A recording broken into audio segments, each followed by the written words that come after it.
Rasa sakit itu datang lagi. Menikam ulu hati, menjalar ke tulang rusuk, hingga membuat napasku tersengal putus-putus. Keringat dingin sebesar biji jagung membasahi dahi, membasahi bantal yang sudah berhari-hari tidak diganti sarungnya. Bau obat-obatan menguar tajam di kamar tidur utama yang luas namun terasa seperti penjara ini. "Mas." Panggilku lirih. Suaraku parau, tenggelam oleh suara hujan yang menghantam jendela kaca. Di sudut kamar, Bram sedang sibuk. Bukan sibuk meracik obat untuk istrinya yang sedang sekarat, melainkan sibuk memasukkan kemeja-kemeja mahalnya ke dalam koper besar berwarna merah marun. Ia berdiri membelakangiku, bersiul kecil seolah dunia sedang baik-baik saja. "Mas Bram," panggilku lagi, kali ini dengan sisa tenaga yang kupaksakan. Bram berbalik. Wajah tampan yang dulu membuatku jatuh cinta setengah mati itu kini tampak dingin. Tidak ada kekhawatiran di matanya. Hanya ada kilatan ketidaksabaran. Ia melirik jam tangan Rolex di pergelangan tangannya, jam yang kubelikan sebagai hadiah ulang tahunnya bulan lalu dari tabunganku sendiri. "Apa lagi sih, Kinan?" sentaknya kasar. Ia membanting tumpukan dasi ke atas kasur, tepat di samping kakiku yang kaku karena kram. "Kamu nggak lihat aku lagi buru-buru?" Air mataku menetes tanpa izin. "Sakit, Mas. Dadaku sesak sekali. Tolong ambilkan oksigen." Bram mendengus. Ia berjalan mendekat, bukan untuk menolong, tapi untuk mengambil botol parfum di meja rias di sebelah tempat tidur. Ia menyemprotkan parfum itu ke lehernya. Wangi citrus dan mask yang tajam menusuk hidungku, membuat rasa mual di perutku semakin menjadi-jadi. Itu bukan parfum seleraku. Itu parfum selera wanita itu. "Kamu itu bisa nggak sih? Sehari saja nggak nyusahin." Bram menatapku tajam sambil membenarkan kerah kemejanya di cermin. "Dikit-dikit sakit. Dikit-dikit ngeluh. Kamu pikir aku nggak capek kerja seharian? Di rumah maunya istirahat, malah denger rintihan kamu terus. Bising, tahu nggak?" Hatiku mencelos. Rasanya lebih sakit daripada kanker stadium lanjut yang sedang menggerogoti tubuhku ini. "Mas, aku sakit keras. Mas. Dokter bilang." "Ah, dokter itu cuma nakut-nakutin biar kamu sering kontrol dan mereka dapat duit." Potong Bram cepat. Ia kembali ke koper, menutup resletingnya dengan kasar. Zret.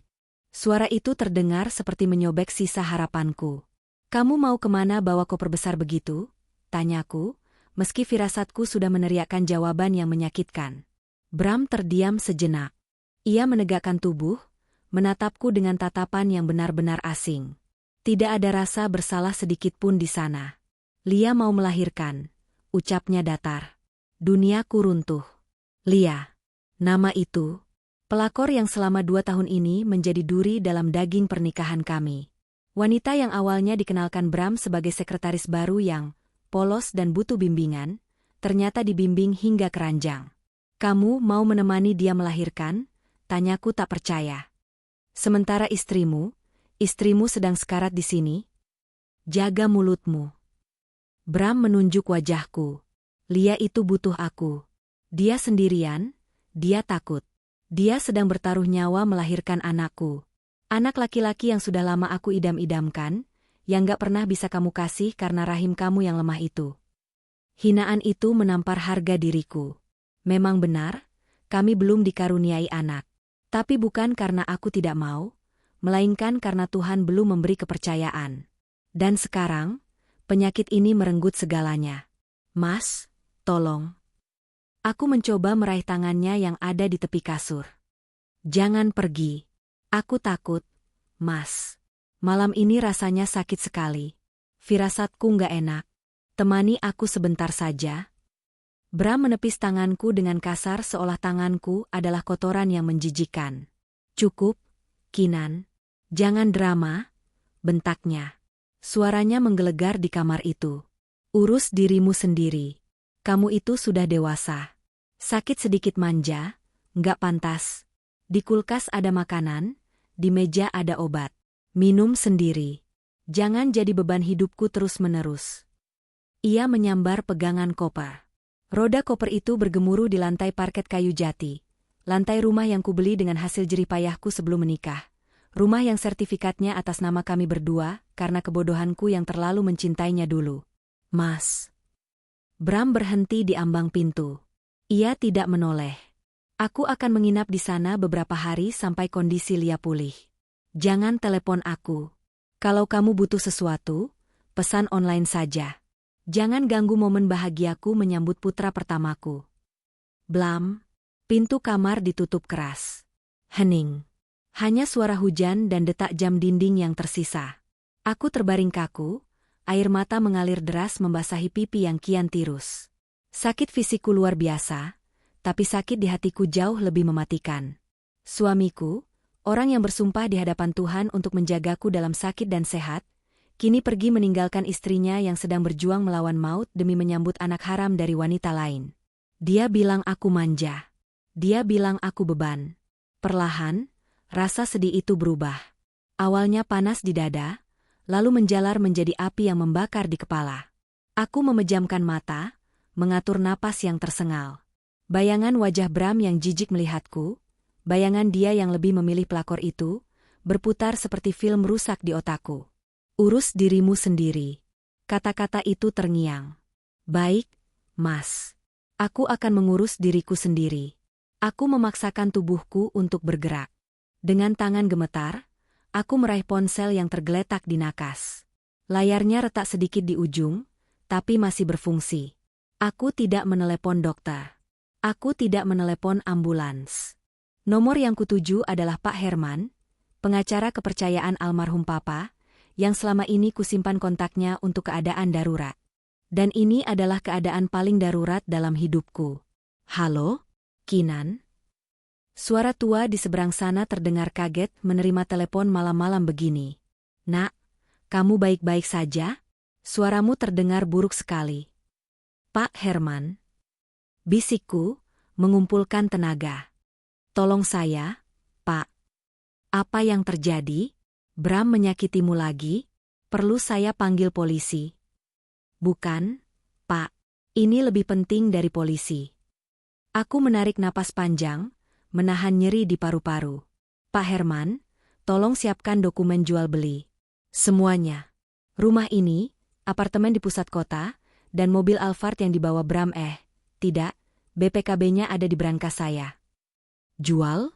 Kinan, kamu serius? Kondisimu sedang begini? Justru karena kondisi saya begini, Pak. Saya butuh uang tunai. Cepat. Saya mau jual murah saja asalkan laku dalam 3 hari ini. Saya mau likuidasi semua aset atas nama saya. Tapi Kinan, bagaimana dengan Bram? Dia suamimu.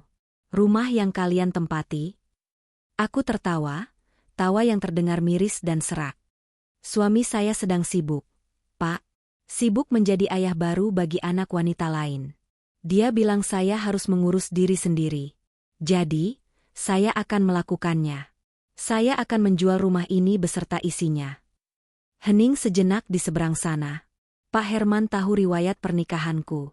Ia tahu betapa aku berkorban untuk Bram.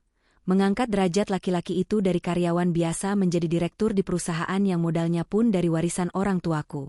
Baik, Nak Kinan, suara Pak Herman berubah tegas. Saya mengerti. Besok pagi-pagi sekali saya dan tim notaris akan ke sana. Kita urus semuanya. Kamu butuh perlindungan? Saya butuh keluar dari sini, Pak. Setelah rumah ini laku, carikan saya tempat yang tenang. Jauh dari sini. Tempat di mana saya bisa berobat dan menyusun rencana. Siap laksanakan. Sambungan terputus. Aku meletakkan ponsel di dada. Rasa sakit itu masih ada, tapi kini ada energi lain yang menopangku. Adrenalin dendam. Aku menatap langit-langit kamar. Kamar mewah ini, lampu kristal itu. Lemari built-in yang penuh dengan baju-baju branded Bram yang dibeli pakai uangku. Semuanya akan lenyap. Ketika Bram pulang nanti dengan senyum lebar menggendong bayi haramnya, dia tidak akan menemukan istri yang menyambutnya dengan tangisan memelas. Dia tidak akan menemukan rumah hangat tempat dia bernaung. Dia akan menemukan ketiadaan. Malam itu, di tengah badai penyakit yang menggerogoti tubuh dan badai pengkhianatan yang menghancurkan hati, Kinan yang lama, yang penurut, sabar, dan manja, telah mati.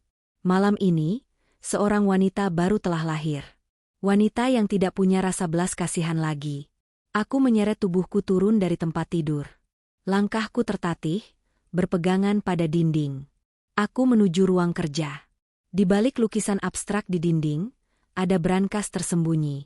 Tanganku gemetar saat memutar kodenya. Klik. Pintu brankas terbuka. Di sana, tertumpuk sertifikat rumah, BPKB mobil, perhiasan emas batangan, dan deposito. Semua harta yang selama ini kujaga, yang Bram pikir adalah miliknya juga karena kami menikah. Sayangnya, kami punya perjanjian pisah harta yang Bram tanda tangani tanpa membaca isinya dulu karena terlalu silau dengan cinta di awal pernikahan. Kebodohan dia adalah senjataku sekarang. Silakan bersenang-senang dengan anak barumu, Mas, desisku pada ruang hampa. Nikmati hari-hari terakhirmu menjadi orang kaya. Karena saat kamu kembali, kamu akan jadi gelandangan.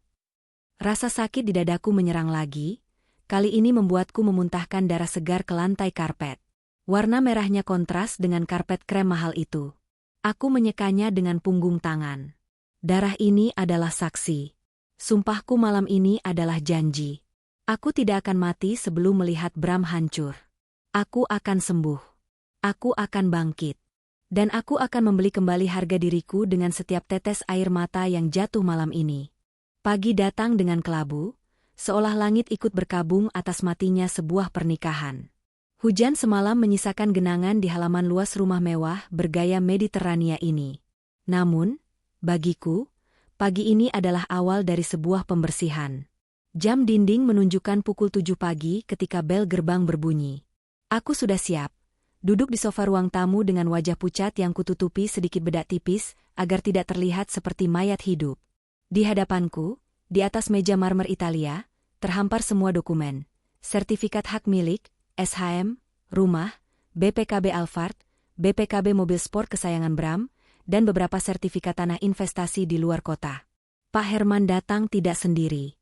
Dia membawa 2 orang staf notaris dan seorang pria parubaya berjas rapi yang belum pernah kulihat sebelumnya.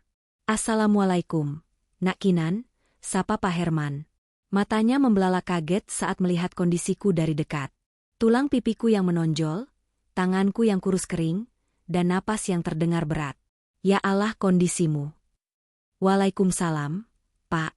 Saya masih hidup, setidaknya untuk hari ini, jawabku dengan senyum tipis yang terasa perih di sudut bibir. Pak Herman menelan ludah, tampak menahan emosi. Ia menoleh pada pria di sebelahnya. Perkenalkan, ini Pak Wijaya. Beliau investor properti yang saya hubungi semalam. Beliau tertarik dengan rumah ini dan setuju dengan harga, buang, yang kamu minta, asalkan transaksinya tunai dan selesai hari ini.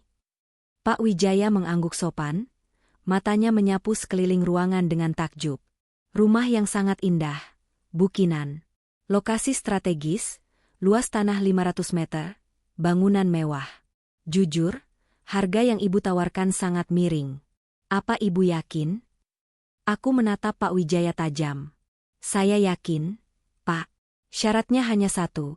Uang harus masuk rekening saya hari ini juga, dan sore ini rumah ini harus kosong. Kuncinya akan saya serahkan nanti siang. Dan isinya? Tanya Pak Wijaya.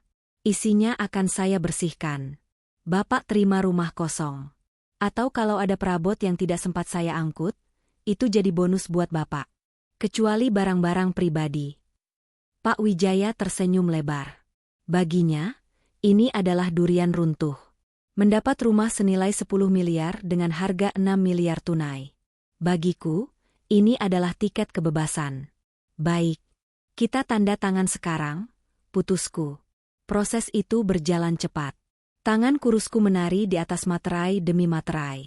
Setiap tanda tangan yang kububuhkan rasanya seperti memotong satu peratu tali kekang yang selama ini mengikatku pada Bram.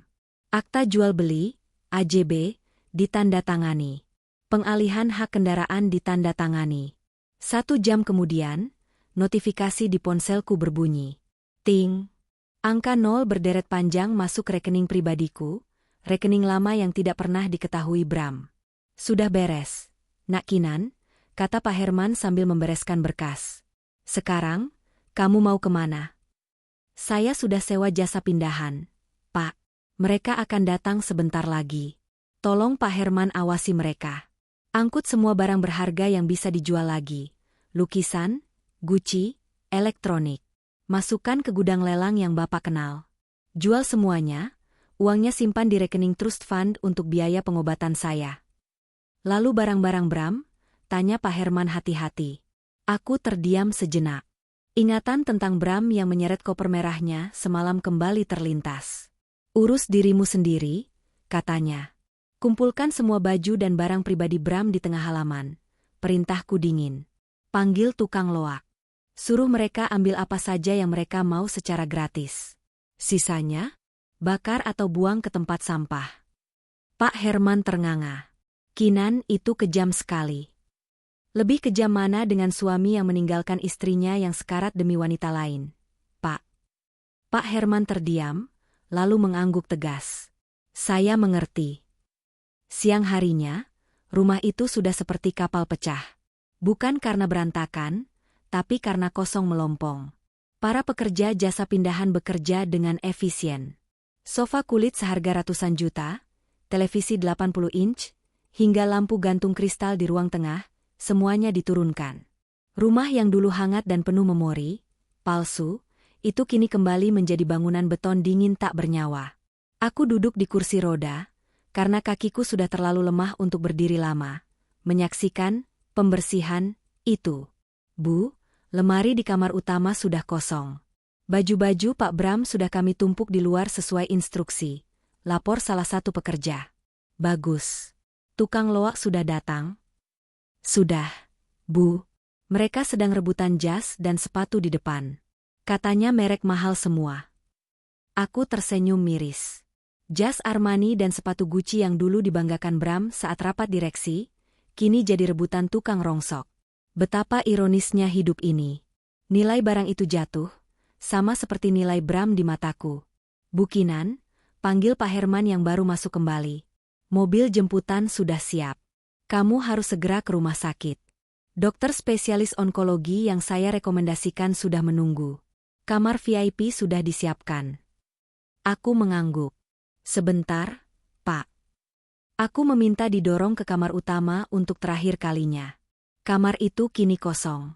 Ranjang king size tempat kami tidur selama 5 tahun sudah diangkut. Lemari built-in melompong. Hanya tersisa bekas debu di lantai tempat furnitur pernah berdiri. Aku mengeluarkan sebuah amplop coklat dari tasku. Di dalamnya bukan surat cinta, bukan juga surat wasiat.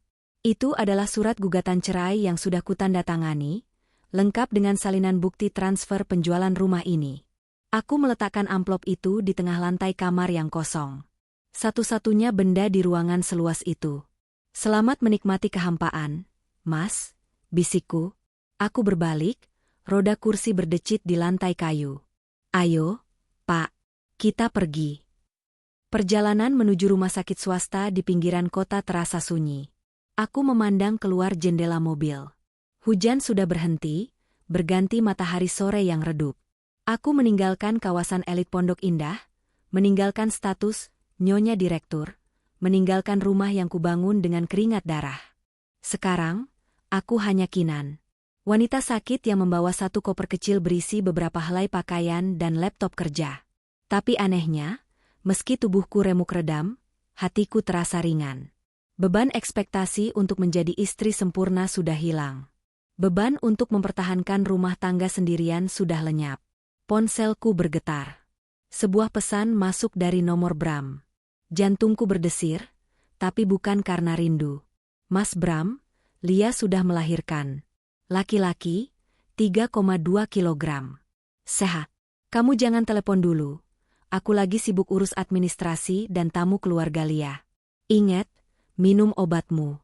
Tidak ada tanya, kamu bagaimana? Tidak ada rasa bersalah. Dia bahkan mengirim foto bayi merah itu. Bayi yang tidak berdosa, tapi kehadirannya menghancurkan hidupku. Aku tidak membalas. Jari jemariku menekan tombol blok pada nomor Bram. Lalu aku membuka galeri, menghapus semua foto kami berdua. Menghapus jejaknya dari ponselku, semudah aku menghapus jejaknya dari hidupku. Pak Herman, panggilku tanpa menoleh. Ya, Kinan. Uang hasil penjualan rumah tadi, tolong sisihkan 30% untuk modal usaha. Saya punya rencana. Usaha? Kinan, kamu harus fokus sembuh dulu. Kemoterapi akan berat. Justru itu, Pak. Saya butuh alasan untuk tetap hidup. Kalau saya cuma diam di rumah sakit menunggu mati, saya akan kalah. Saya mau membangun sesuatu. Sesuatu yang akan membuat Bram menyesal seumur hidupnya karena telah membuang saya. Pak Herman menatapku dari kaca spion tengah. Ada kekaguman di matanya. Apa rencanamu? Saya mau mengakuisisi pabrik tekstil kecil yang hampir bangkrut di pinggiran kota itu. Saya tahu manajemen Bram di perusahaan garmen tempatnya bekerja sedang kacau karena dia sibuk selingkuh. Kualitas mereka turun. Saya akan masuk ke pasar itu dengan kualitas yang lebih baik dan harga yang lebih bersaing. Saya akan hancurkan dia dari dua sisi, rumah tangganya dan karirnya.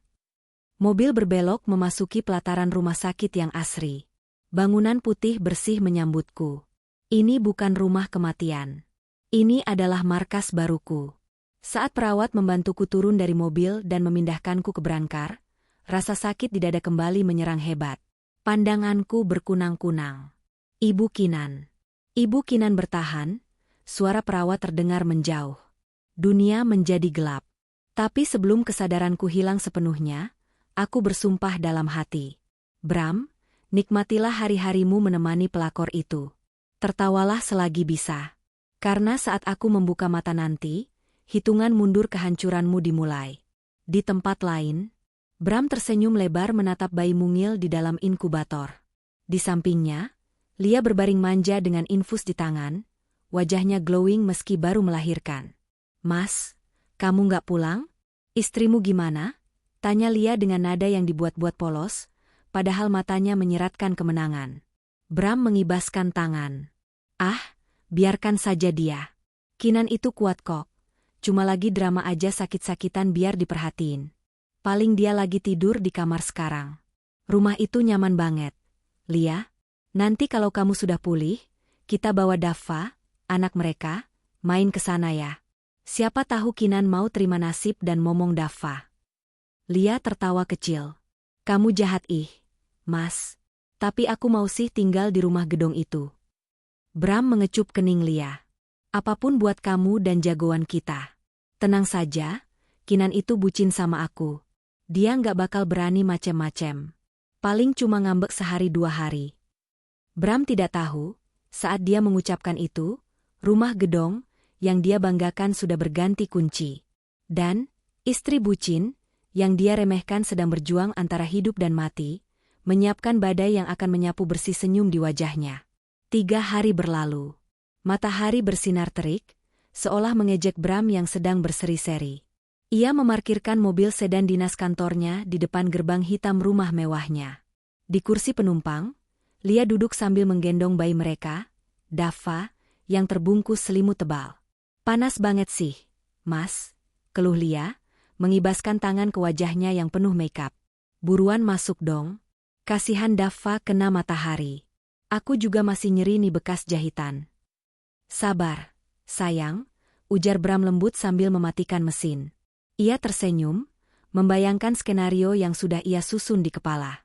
Nanti begitu masuk, kamu langsung ke kamar tamu yang di bawah ya.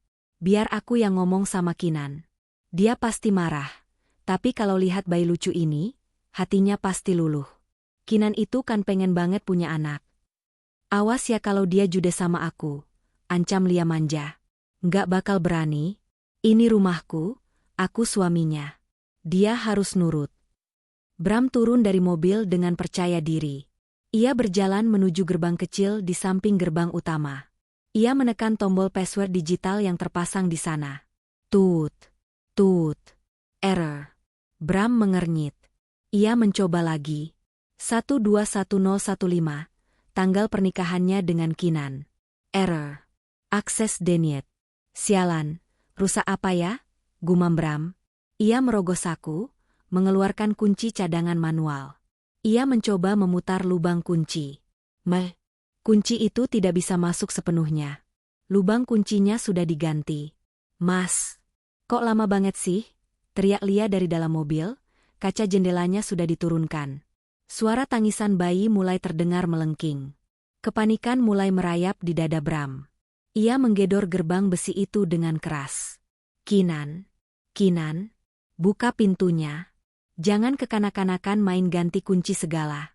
Aku bawa anakku nih. Tidak ada jawaban. Rumah itu hening.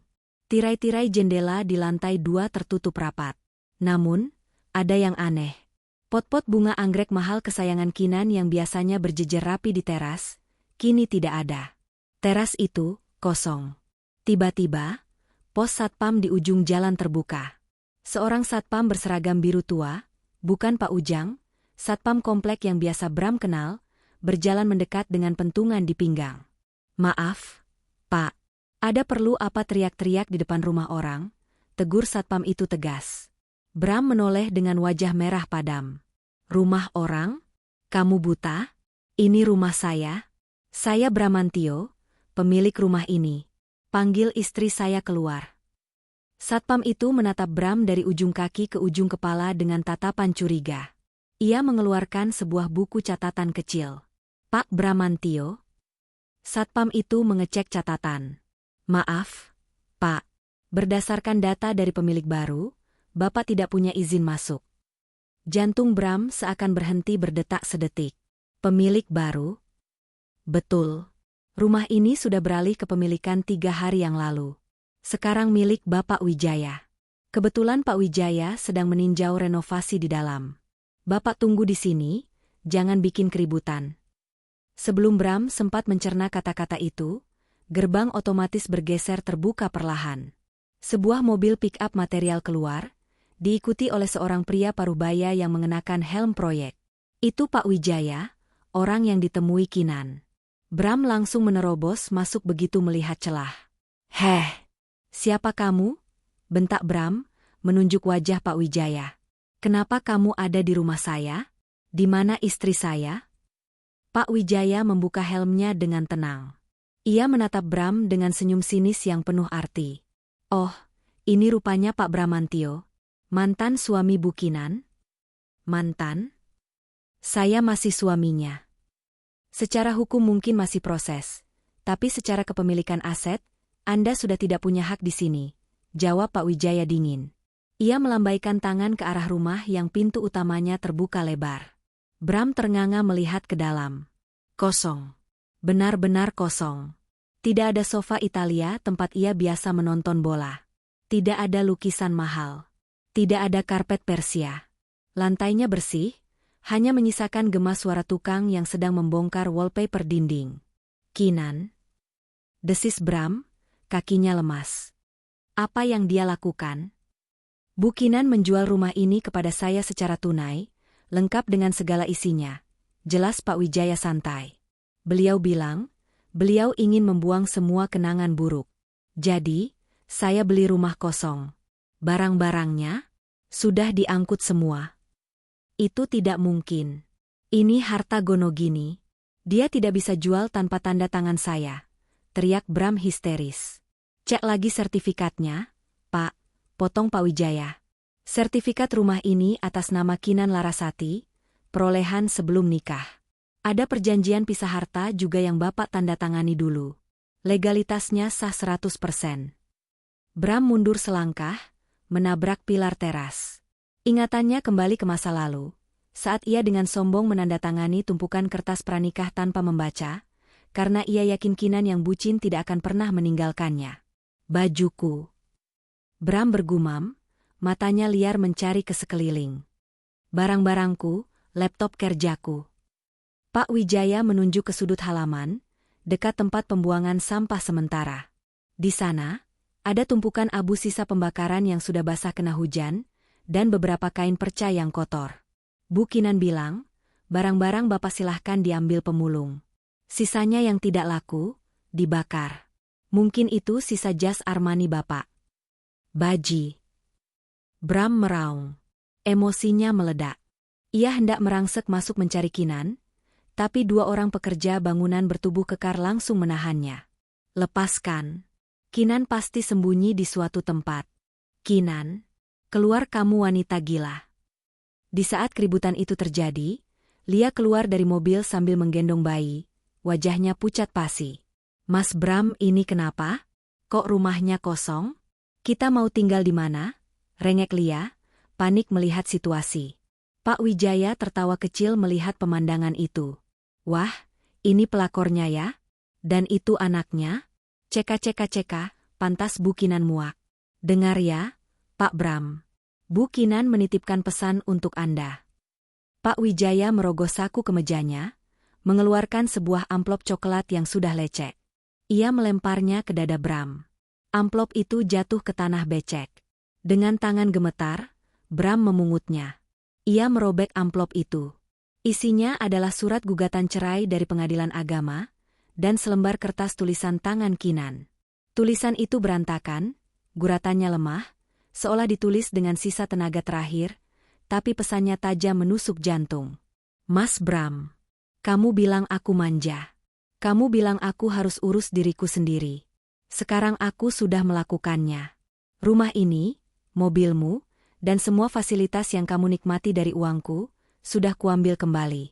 Uangnya akan kugunakan untuk membeli nyawaku yang kamu sia-siakan. Bawalah wanitamu dan anakmu kemanapun kamu mau, asal jangan ke hadapanku. Selamat menikmati hidup dari nol." Ah, ralat. Dari minus. Tertanda, istrimu yang matre, tapi yang membiayai hidupmu selama ini. Bram meremas kertas itu hingga lumat. Wajahnya pucat pasi, keringat dingin mengucur deras. "Mas, gimana ini?" Lia mulai menangis kencang, menyaingi suara tangisan bayinya.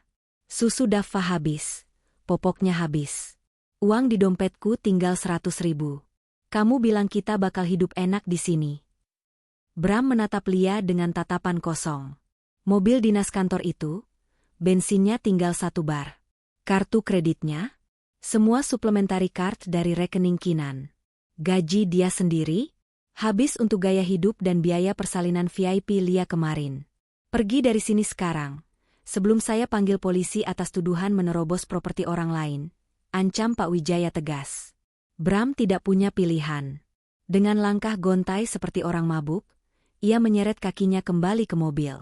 Harga dirinya hancur lebur di depan satpam, kuli bangunan, dan pemilik baru rumahnya. Saat mobil sedan itu melaju pelan meninggalkan gerbang rumah mewah yang kini tertutup rapat baginya, Bram memukul setir dengan keras. Arge. Raungan frustrasinya menggema di dalam kabin mobil, bercampur dengan tangisan bayi dan rengekan Lia yang tak henti-henti menyalahkan keadaan. Neraka yang sesungguhnya baru saja dimulai. Sementara itu, di rumah sakit, bunyi monitor EKG berdetak teratur. Bip, bip, bip. Aku membuka mata perlahan.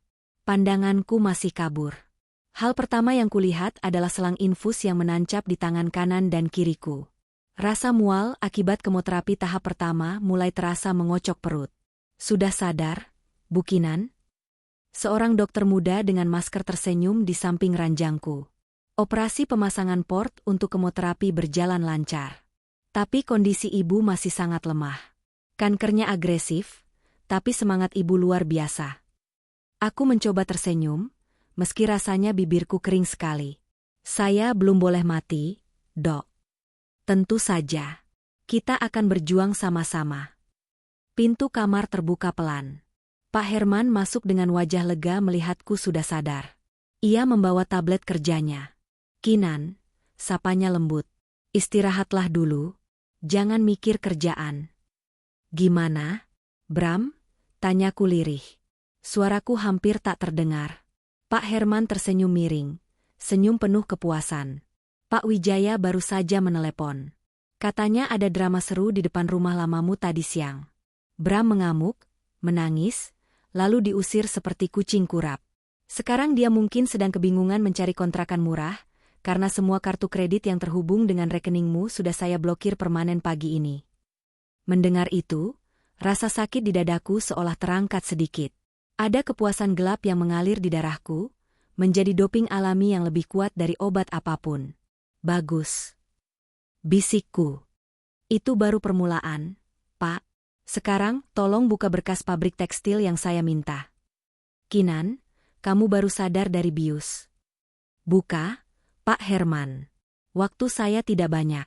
Saya mau pastikan saat Bram mencoba merangkak kembali ke dunia kerja untuk mencari uang, saya sudah menjadi raksasa yang siap menginjaknya lagi. Di atas ranjang pesakitan itu, dengan tubuh penuh selang, aku menatap layar tablet. Otak bisnisku mulai berputar, menyusun strategi untuk mengambil alih pasar, sementara mantan suamiku di luar sana sedang sibuk mencari uang receh untuk membeli susu anaknya. Air mataku menetes satu, bukan karena sedih, tapi karena tekad. Tunggu aku sembuh, Mas. Permainan yang sebenarnya belum dimulai. Suara tangisan Dava memecah keheningan malam, melengking tajam menusuk telinga. Bukan di kamar bayi yang luas dengan AC sentral dan ranjang empuk, melainkan di sebuah kamar hotel melati sempit di pinggiran kota. Dindingnya bercat kusam, spraynya berbau apek detergen murah, dan suara kendaraan lalu lalang di jalan raya terdengar jelas karena jendela yang tidak kedap suara. Duh, Mas. Dava nangis terus ini. Susunya habis. Lia berteriak frustrasi, mengguncang-guncang botol susu yang sudah kosong. Wajah cantiknya yang biasa terawat kini tampak berminyak dan kusut. Rambutnya diikat asal-asalan. Bram duduk di tepi kasur, kepalanya tertunduk memegang kening yang berdenyut hebat. Ia baru saja mengecek saldo di ATM payroll gajinya. Isinya menyedihkan. Gaji bulanannya memang besar untuk ukuran manajer, tapi gaya hidupnya selama ini disokong 80% oleh uang Kinan. Cicilan kartu kredit pribadinya yang over limit langsung memotong otomatis sisa gajinya begitu masuk. Mas Bram, kamu denger nggak sih? Lia melempar bantal guling ke punggung Bram. Bram menoleh, matanya merah karena kurang tidur dan stres. Aku denger, Lia. Nggak usah teriak-teriak. Kepalaku mau pecah. Ya kamu mikir dong. Anakmu lapar. Kita ngapain di hotel busuk ini sih? Katanya mau bawa aku ke rumah mewah. Mana? Malah luntang-lantung kayak gembel begini. Kamu bisa diam nggak? Bentak Bram, membuat tangisan Dava semakin kencang. Bram berdiri, mondar-mandir di ruang sempit itu. Kakinya menendang koper merah, satu-satunya harta yang ia bawa dari rumah Kinan. Kartu kreditku diblokir semua, Lia. Rekening tabungan bersama sudah dikosongkan Kinan. Mobil dinas bensinnya habis, dan aku nggak punya uang cash banyak. Kita harus hemat sampai gajian bulan depan. Lia melongo tak percaya. Hemat? Mas, aku baru melahirkan. Aku butuh makan enak, butuh vitamin, butuh tempat nyaman biar ASINya lancar. Kalau aku stres, ASINya seret, anakmu minum apa? Susu formula yang mahal itu. Ya makanya kamu bantu mikir, jangan cuma nuntut. Kok aku? Kan kamu kepala keluarga. Kamu yang janjiin hidup enak kalau aku mau nikah siri sama kamu. Lia mulai menangis, kali ini tangisan penyesalan yang nyata. Tahu gini mending aku nggak resign dari kerjaan. Kirain jadi istri direktur bakal jadi ratu, taunya jadi buronan begini. Kata-kata itu menampar ego Bram. Ia merogoh saku celananya, mengeluarkan 2 lembar uang 50 ribuan, sisa terakhir di dompetnya. Nih, Bram melempar uang itu ke kasur.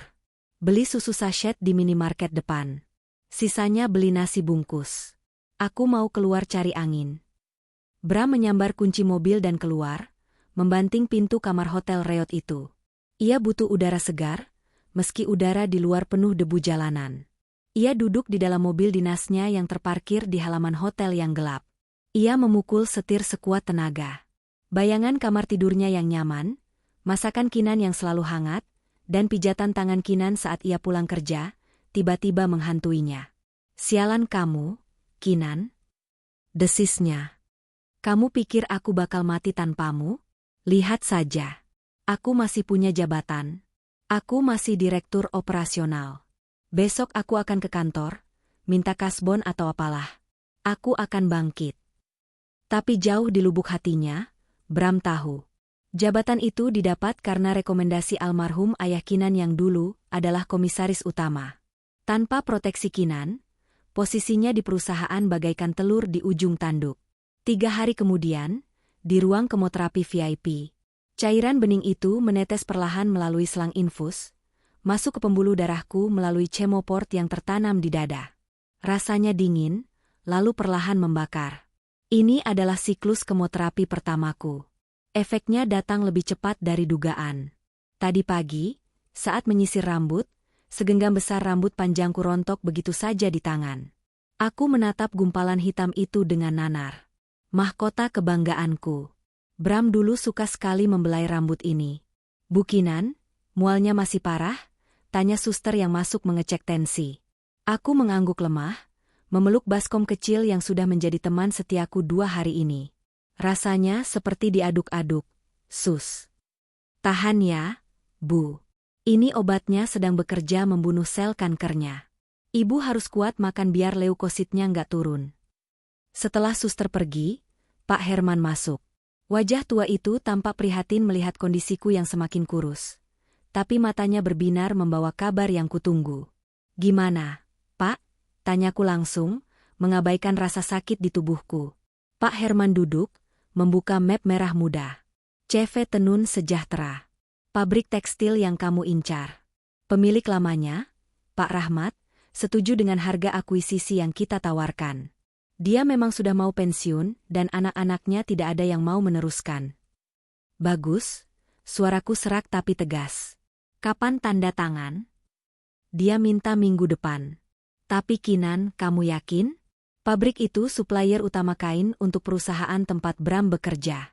Kalau kamu beli pabrik itu, kamu pegang kendali atas bahan baku perusahaan Bram." Aku tersenyum tipis. Senyum iblis di wajah malaikat yang sedang sekarat. "Itulah tujuannya, Pak. Bram itu direktur operasional. Tanggung jawab dia memastikan produksi lancar. Kalau bahan baku tersendat, atau harganya tiba-tiba naik drastis, siapa yang akan disalahkan oleh jajaran direksi?" "Bram," jawab Pak Herman pelan, mulai memahami skenario besarku. "Betul. Aku mau pabrik itu segera diakuisisi. Ganti namanya menjadi Phoenix Textile. Karena dari abunya, aku akan bangkit." Aku mengambil air putih, membasahi tenggorokan yang kering. "Satu lagi, Pak. Cari tahu di mana Bram tinggal sekarang. Aku ingin kirim hadiah, selamatan untuk rumah barunya." Menurut info detektif swasta yang saya sewa, mereka tinggal di kontrakan petak 2 kamar di daerah Kampung Rawa. Mobil dinasnya ditarik kantor kemarin sore karena ketahuan dipakai untuk keperluan pribadi di luar jam kerja. Rupanya ada yang melapor ke HRD. Aku tertawa kecil. Tentu saja ada yang melapor. Aku yang mengirim email anonim berisi foto mobil dinas itu parkir di Hotel Melati. "Kasihan sekali," ujarku sarkas. "Pak, tolong kirimkan 1 set perlengkapan bayi. Tapi yang paling murah. Popok curah, baju bekas layak pakai, dan susu formula yang mendekati tanggal kadaluarsa. Kirim atas nama hamba Allah. Kinan kamu." Pak Herman menggeleng-gelengkan kepala, antara ngeri dan kagum. "Kenapa, Pak? Saya membantu kan? Mereka sedang susah. Saya istri yang baik, bukan?" Rasa mual kembali menyerang, membuatku kembali memeluk baskom. Tubuhku boleh hancur dimakan obat keras ini, tapi semangatku untuk melihat Bram menderita adalah bahan bakar terbaik. Di kontrakan petak Bram Ahlia. Suasana di kontrakan itu panas dan pengap. Kipas angin kecil berputar berisik, tak mampu mengusir hawa Jakarta yang menyengat. Bram baru saja pulang naik ojek online. Jasnya kusut, ketiaknya basah oleh keringat. Wajahnya ditekuk 12. "Gimana, Mas? Dapat pinjaman dari kantor?" tanya Lia penuh harap saat Bram membuka pintu. Bram melempar tas kerjanya ke lantai semen. "Nggak dapet. Malah aku kena SP1. "Hah? Kok bisa?" Mobil dinas ditarik. Fasilitas kartu kredit korporat dicabut. Katanya ada audit keuangan dan namaku merah karena penggunaan dana yang tidak wajar bulan lalu, waktu aku beliin kamu tas branded itu. Bram menunjuk tas yang kini tergeletak di pojok ruangan berdebu. Lia terdiam, wajahnya pucat. "Terus, kita makan apa?" "Tok, tok, tok." Pintu kontrakan diketuk. Seorang kurir paket berdiri di sana. "Paket untuk Bapak Bramantio. Dari hamba Allah." Mata Lia berbinar. "Wah, pasti dari teman kamu, Mas. Siapa tahu isinya bantuan uang." Lia menyambar paket kardus besar itu dan merobeknya dengan antusias. Isinya berhamburan keluar. Tumpukan popok curah tanpa merek yang plastiknya bening polos. Beberapa helai baju bayi yang warnanya sudah pudar, baju bekas. Dan 2 kaleng susu formula yang penyok-penyok, dengan label diskon besar karena hampir expired. Di dalamnya ada secari kertas. Untuk cucu pertamaku yang malang. Semoga cukup untuk menyambung hidup seminggu ini. PS. Jangan lupa bersyukur. Lia menjerit histeris, melempar kaleng susu itu hingga menggelinding mengenai kaki Bram. Ini penghinaan, Mas. Ini pasti kerjaan mantan istrimu. Bajunya bau apek. Susunya penyok. Dia pikir anakku pengemis? Bram memungut kaleng susu itu. Tangannya gemetar menahan amarah yang bercampur dengan rasa malu yang luar biasa. Dia tahu ini tulisan tangan siapa, meski tidak ada nama. Ini bukan tulisan Kinan. Tapi gayanya, hamba Allah. Bram meremas kertas itu. Di saat yang sama, ia sadar satu hal yang mengerikan. Kinan tahu di mana mereka tinggal. Kinan sedang mengawasi mereka. Dia belum selesai, Lia, gumam Bram dengan suara bergetar. Dia belum selesai menghancurkan kita. Malam itu, di kontrakan sempit yang berbau lembab, Bram meminum air putih dari gelas plastik, membayangkan anggur merah mahal yang biasa ia minum di rumah Kinan. Rasa penyesalan mulai merayap naik, dingin dan mencekam, lebih menakutkan daripada hantu manapun. Ia baru sadar, ia telah menukar berlian dengan batu kerikil. Dan batu kerikil itu kini mulai memberatkan langkahnya hingga ia tenggelam. Kantor PT Garmen Nusantara pagi itu terasa seperti medan perang. Telepon berdering tanpa henti di ruangan Bram. Para manajer divisi produksi berteriak-teriak di lorong. Bram, yang baru saja duduk di kursi kerjanya dengan kemeja yang ia setrika sendiri, dan masih terlihat agak kusut di bagian punggung, merasa kepalanya mau pecah. Pak Bram. Gawat, Pak. Manajer produksi, Pak Dedi, mendobrak masuk tanpa mengetuk pintu. Wajahnya panik. Ada apa lagi sih, Didi? Sopan sedikit kalau masuk ruangan direktur. Bentak Bram, melampiaskan kekesalan sisa pertengkaran dengan Lia tadi pagi yang meributkan uang belanja. Bukan waktunya sopan santun. Pak, produksi line 3 dan 4 berhenti total pagi ini. Bram terlonjak dari kursinya. Apa? Kenapa berhenti? Kita ada deadline ekspor minggu depan. Bahan baku, Pak. Kain katun premium dari supplier utama kita, CV Tenun Sejahtera, tidak datang hari ini. Padahal jadwal pengiriman harusnya jam 8 pagi tadi. Telepon Pak Rahmat, tanya kenapa telat. Sudah saya telepon 100 kali. Pak, ponselnya mati. Kantornya bilang manajemen sudah berganti per hari ini, dan pemilik baru menahan semua pengiriman sampai ada renegosiasi kontrak. Bram memukul meja. Gila. Main ganti manajemen terus stop supply seenaknya? Kita punya kontrak. Tiba-tiba, pintu ruangan Bram terbuka lagi. Kali ini bukan bawahan, tapi Pak Gunawan, General Manager, YM, perusahaan, atasan langsung Bram. Wajahnya merah pada menahan amarah. Bramantio, suara bariton Pak Gunawan menggelegar. Kamu urus apa saja sih? Masalah mobil dinas kamu bikin malu HRD. Sekarang produksi stop? Klien dari Singapura baru saja telepon marah-marah.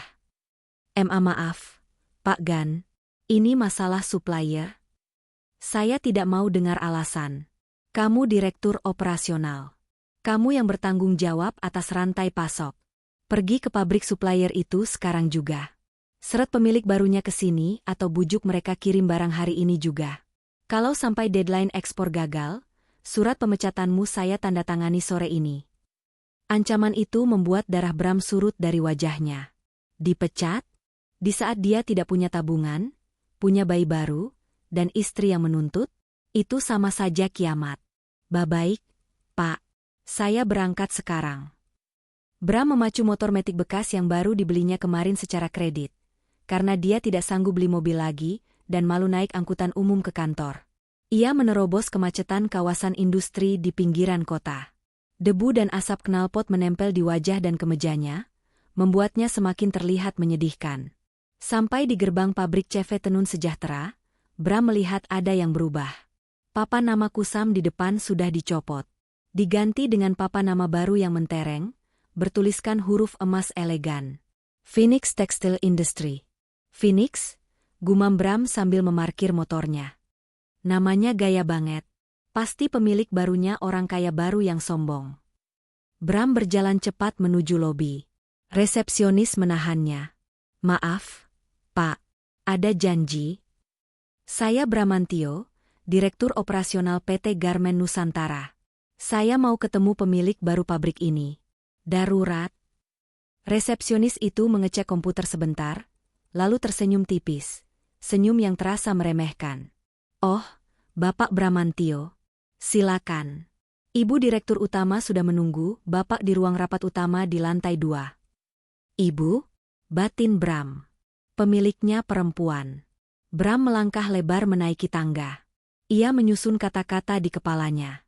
Ia akan menggertak. Ia akan menuntut ganti rugi atas keterlambatan ini. Ia harus tampil dominan. Bram membuka pintu ruang rapat ganda itu dengan kasar. Selamat siang.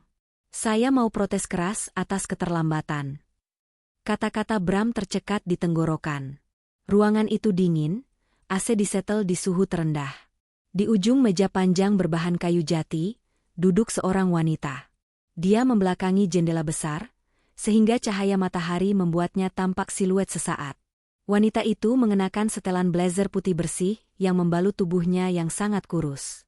Kepalanya tertutup turban sutra bermotif elegan, menyembunyikan rambut yang rontok. Wajahnya pucat, tapi bibirnya dipulas lipstik merah menyala. Matanya tajam, dingin, dan menusuk. Di sebelahnya, berdiri Pak Herman, pengacara keluarga Kinan. Lutut Bram lemas seketika. Kinan? Suaranya bergetar hebat, nyaris tak terdengar. Kinan tersenyum. Bukan senyum manis istri yang menyambut suami pulang, tapi senyum predator yang melihat mangsanya masuk perangkap. Selamat datang di Phoenix Textile, Pak Bramantio, sapa Kinan. Suaranya tenang, namun berwibawa. Silakan duduk. Kita punya banyak hal untuk dibicarakan. Bram berpegangan pada sandaran kursi agar tidak jatuh. Otaknya mencoba mencerna situasi. Pabrik ini, milik Kinan? Kamu apa-apaan ini, Kinan? Desis Bram.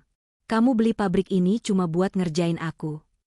Jangan terlalu percaya diri, Mas. Jawab Kinan santai sambil membolak-balik berkas di depannya. Saya pebisnis. Saya melihat potensi pabrik ini yang salah urus, jadi saya beli. Kebetulan saja, klien terbesarnya adalah kantormu. Kenapa kamu stop pengiriman kain? Kamu tahu aku bisa dipecat gara-gara ini? Teriak Bram, kepanikannya mengalahkan rasa malunya. Kinan tertawa kecil. Tawa yang kering. Duduk, perintah Kinan. Nadanya tidak bisa dibantah. Bram duduk dengan kaku. Pak Herman, tolong bacakan poin revisi kontraknya. Perintah Kinan. Pak Herman membuka map. Baik, Bu. Pak Bram, manajemen baru Phoenix Textile memutuskan untuk menaikkan harga kain katun grade A sebesar 35% efektif per hari ini. Selain itu, kami menghapus sistem pembayaran tempo 3 bulan. Mulai hari ini, sistemnya cash before delivery. Bayar lunas dulu, baru barang dikirim. Mata Bram melotot keluar. Gila, 35%? Dan cash keras? Perusahaan nggak akan setuju. Cash flow kami nggak sanggup bayar di muka. Kontrak lama kita masih berlaku. Kontrak lama batal demi hukum karena ada klausul force majeure pergantian kepemilikan. Cek pasal 12 ayat 3, sela Pak Herman tenang. Bram menatap Kinan. Kinan, tolonglah, jangan campur adukan urusan pribadi sama kerjaan. Kalau harga naik segitu dan harus tunai, Pak Gunawan pasti nolak. Produksi stop. Aku yang kena, Kinan. Aku punya anak bayi. Kinan mencondongkan tubuhnya ke depan. Tatapannya menembus manik mata Bram. Anak bayi dari wanita yang merusak rumah tanggaku? Tanya Kinan pelan. Kenapa aku harus peduli? Kamu benar-benar iblis. Umpat Bram. Aku belajar dari gurunya, Mas. Balas Kinan cepat. Dengar, Bram. Kamu punya 2 pilihan. Pertama, kamu keluar dari ruangan ini, produksi stop, kamu dipecat, dan silakan cari kerjaan lain dengan status blacklist di industri ini. Kedua, kamu tanda tangani persetujuan kenaikan harga ini atas nama PT Garmen Nusantara. Barangnya akan aku kirim 1 jam lagi. Kalau aku tanda tangan, Pak Gunawan akan marah besar karena biayanya bengkak. Itu urusanmu meyakinkan bosmu. Katakan saja harga kapas dunia naik, atau apalah. Kamu kan pintar berbohong. Selingkuh 2 tahun saja bisa kamu tutupi, masa bohong soal harga kain gak bisa. Sindiran itu menohok ulu hati Bram. Dia terjepit. Benar-benar terjepit. Jika dia tidak bawa pulang kain hari ini, dia dipecat langsung. Jika dia tanda tangan kenaikan harga, dia masih bisa mengulur waktu, mungkin kena marah, tapi setidaknya tidak langsung dipecat. Tangan Bram gemetar saat meraih pulpen yang disodorkan Pak Herman. Keringat dingin menetes dari pelipisnya membasahi meja kaca yang mahal itu. Dia merasa kerdil. Di hadapan wanita yang dulu dia suruh-suruh membuatkan kopi, yang dia bentak saat sakit, kini dia harus menunduk seperti pengemis. Shred. Tanda tangan dibubuhkan. Bagus, kata Kinan. Ia menekan tombol interkom. Gudang, kirim truk ke PT Garmen Nusantara sekarang. Bram berdiri, rasanya ingin muntah. Ia ingin segera pergi dari ruangan menyesakan ini. Satu lagi, Mas, panggil Kinan saat Bram sudah di ambang pintu. Bram menoleh kaku. Kinan menunjuk turban di kepalanya. Rambutku rontok semua, Mas. Karena obat kanker yang harganya lebih mahal dari harga diri kamu sekarang. Tapi tenang saja, setiap helai rambutku yang jatuh, akan kubayar dengan 1 tingkat kehancuranmu. Oh ya, salam buat Lia, tambah Kinan dengan senyum manis yang mematikan. Bilang padanya, nikmati susu murah itu. Karena bulan depan, mungkin kalian bahkan gak sanggup beli susu itu kalau kamu gagal memenuhi target penjualan dengan harga modal yang baru ini. Bram membanting pintu dan lari. Ia lari menuruni tangga, mengabaikan tatapan karyawan. Ia memacu motornya gila-gilaan di jalan raya, air mata kemarahan dan ketakutan bercampur dengan debu jalanan. Di ruang rapat, Kinan menyandarkan punggungnya ke kursi. Senyumnya memudar, digantikan ringisan nyeri. Tangannya memegang perutnya. Bu, ibu baik-baik saja. Pak Herman sigap mendekat. Sakit, Pak. Desis Kinan. Tapi puas. Rasanya puas sekali. Darah menetes dari hidung Kinan. Mimisan lagi. Efek samping pengobatan. Pak Herman segera memberikan tisu. Kita harus kembali ke rumah sakit. Bu, dokter bilang jangan terlalu capek. Kinan mengangguk sambil menyeka darah itu. Ayo, Pak. Babak 1 di kantor selesai. Sekarang kita lihat seberapa kuat Bram bertahan di kantor dengan target yang mustahil itu. Kinan berjalan keluar dengan kepala tegak, meski langkahnya tertatih. Sang Ratu Phoenix telah membentangkan sayap apinya, dan Bram baru saja merasakan hawa panasnya.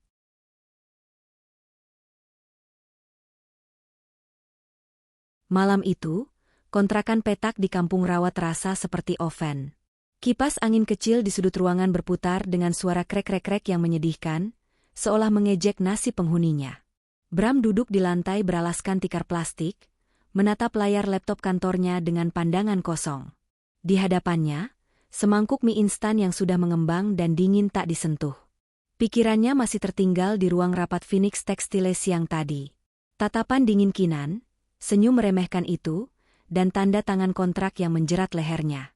Mas, air galon habis. Teriak Lia dari arah dapur sempit yang menyatu dengan kamar mandi. Bram tidak menjawab. Mas Bram, kamu denger nggak sih? Aku mau bikin susu buat Dava nih. Masa pakai air keran? Nanti anakmu sakit perut. Lia muncul dengan daster tipis yang sudah kusut, rambutnya dicepol asal. Wajahnya yang dulu glowing perawatan klinik mahal, kini mulai kusam dan berjerawat karena stres dan kurang tidur.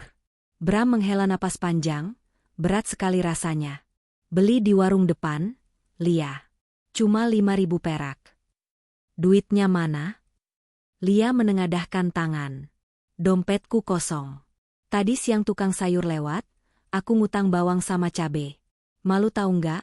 Istri pejabat kok ngutang. Pejabat? Batin Bram tertawa miris. Pejabat apanya? Bram merogoh saku celananya. Kosong. Uang terakhirnya sudah habis untuk bensin motor dan parkir tadi siang. Nggak ada uang cash, gumam Bram pelan. Apa? Lia melotot. Suaranya melengking. Kamu seharian kerja, pulang nggak bawa duit? Terus anak kita minum apa? Air mata aku? Prang. Bram melempar mangkuk mie instan di depannya ke dinding. Kuah kuning berminyak muncrat mengotori dinding cat kapur yang sudah kusam itu. Pecahan beling berserakan di lantai. Dava yang sedang tidur di kasur lipat langsung terbangun dan menangis kencang. Lia menjerit kaget, mundur ketakutan. Kamu gila ya, Mas? Bram berdiri, matanya nyalang. Urat-urat lehernya menonjol. Diam kamu, bentak Bram. Suaranya menggelegar di ruang sempit itu. Kamu pikir aku kerja main-main? Aku diperas di kantor. Mantan majikanmu itu, Kinan, dia pemilik pabrik supplier sekarang. Dia naikin harga seenaknya, dan gajiku terancam dipotong habis buat nutup kerugian kantor. Salah siapa? Lia tidak mau kalah, meski tubuhnya gemetar. Salah kamu yang gak becus ngurus mantan istri. Harusnya kamu pastiin dia mati dulu baru nikah sama aku, biar hartanya jatuh ke tangan kita. Sekarang lihat, dia yang pegang kendali. Bram menatap Lia tak percaya. Kalimat itu begitu kejam. Bahkan Bram yang sudah menyakiti Kinan pun tidak pernah berharap Kinan mati demi harta. Setidaknya, tidak secara sadar. Tapi wanita di hadapannya ini, wanita yang ia korbankan segalanya demi kecantikan dan kemanjaannya, ternyata hatinya lebih busuk dari sampah. Kamu menyesal nikah sama aku? Tanya Bram lirih. Lia mencibir. Ia mengangkat Dava yang menangis, menepuk-nepuk punggung bayi itu dengan kasar. Kalau tahu bakal hidup susah kayak gembel gini, mending aku balik sama mantan pacarku yang juragan tanah di kampung. Biarpun tua, duitnya lancar. Nggak kayak kamu, modal tampang doang tapi dompet kosong. Lia masuk ke kamar tidur dan membanting pintu triplek itu, hingga engselnya bergoyang. Bram berdiri terpaku di tengah pecahan beling dan ceceran mie instan. Bau amis bumbu penyedap rasa memenuhi udara. Ia merasa jijik. Jijik pada kontrakan ini, jijik pada Lia, dan yang paling parah jijik pada dirinya sendiri. Dulu, jam segini, dia pasti sedang duduk di sofa empuk sambil menonton Netflix. Sementara Kinan memijat kakinya dan menyuguhkan teh hangat. Kinan tidak pernah berteriak. Kinan tidak pernah menuntut. Air mata Bram jatuh. Penyesalan itu datang bukan seperti ombak, tapi seperti tsunami yang menghancurkan segalanya. Rumah sakit Pelita Harapan, kamar VVIP. Suasana di kamar Kinan jauh berbeda.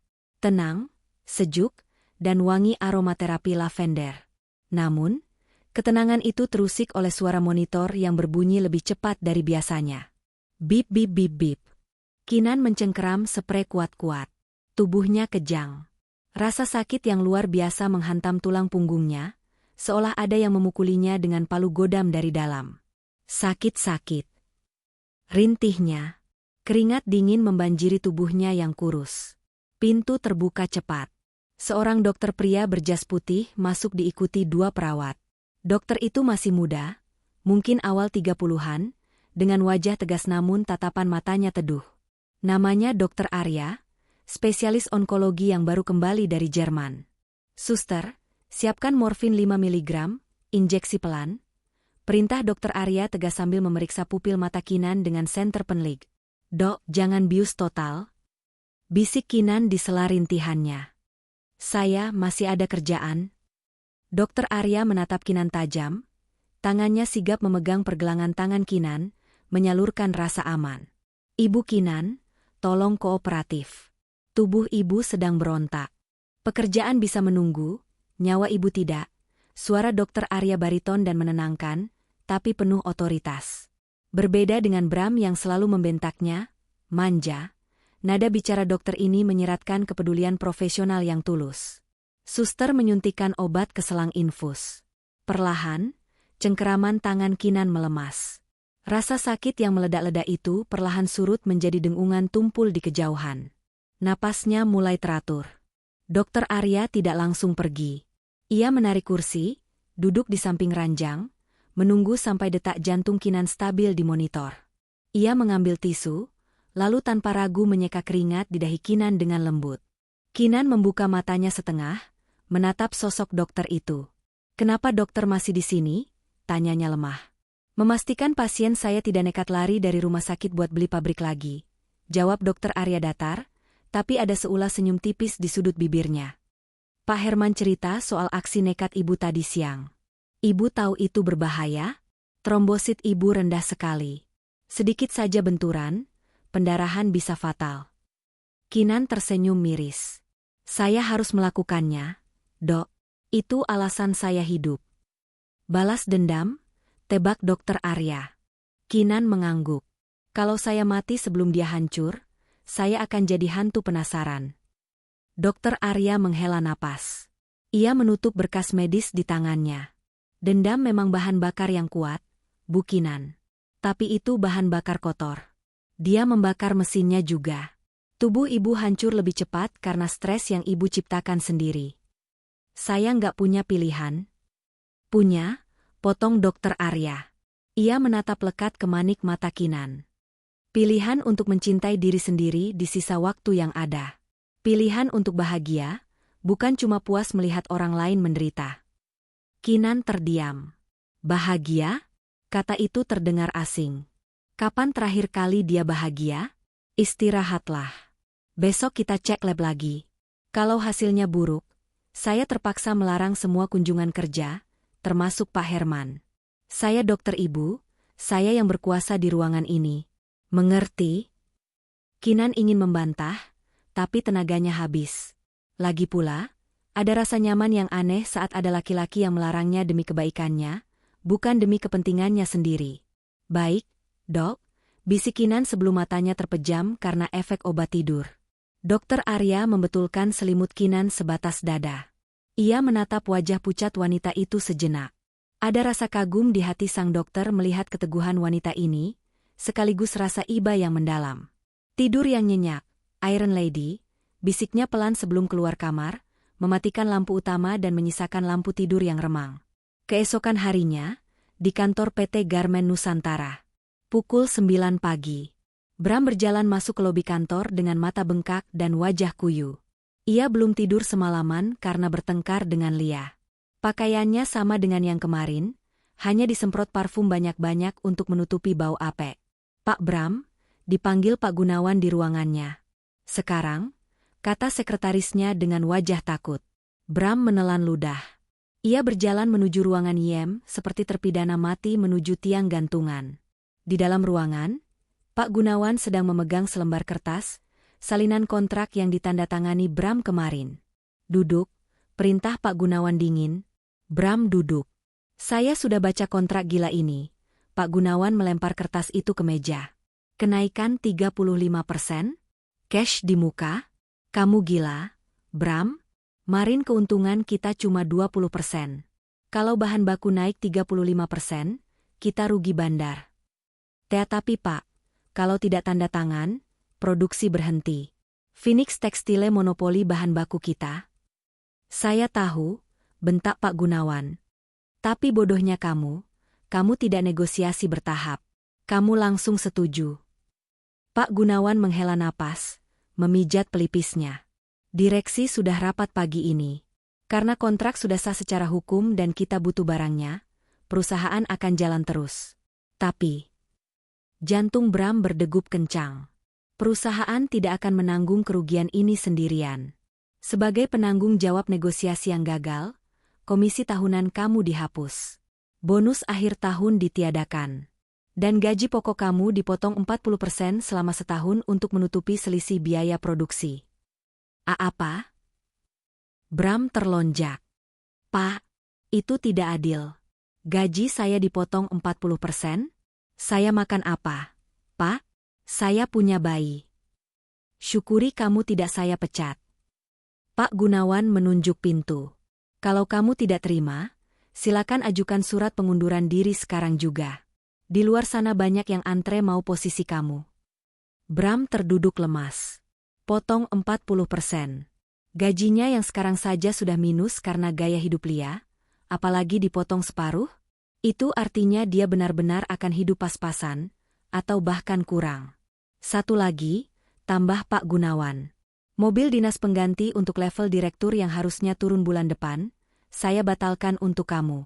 Mulai sekarang kamu pakai motor pribadimu atau naik umum. Biaya bensin tidak diganti. Bram keluar dari ruangan itu dengan langkah gontai. Dunianya gelap. Saat ia kembali ke mejanya, ponselnya bergetar. Pesan WhatsApp dari nomor tak dikenal. Ia membukanya. Sebuah foto. Foto dirinya yang sedang dimarahi Pak Gunawan tadi, diambil secara candid dari celah tirai kaca ruangan bos.